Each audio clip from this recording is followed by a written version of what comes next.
guys, may nakita kasi ako guys na yung sa Palakang ng bukid. So papakita ko sa inyo guys. Masarap po ito.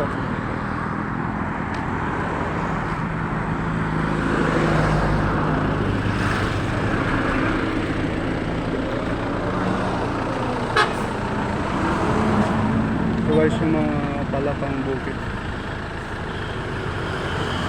May itim na hito. Yan, yung mga Palakang. So ito kasi guys, yung mga ito, malapit po kasi sa kwan dito sa dito sa mga kalayan. So nakukuha nila yung mga palaka diyan. Diyan maraming pag ganyan na ano, maraming damo-damo, maraming mga kwan diyan, palakang bukid. So yan, marami naman silang nakukuha, binibenta nila dito lang sa highway. So yan po yung mga ibang hanap buhay ng mga farmers dito.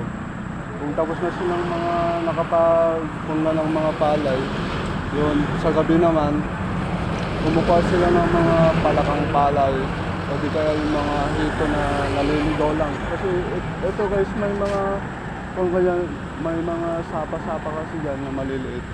So maraming mga pandyan, mga hito na native, tapos yung mga palakang bukid. So yun.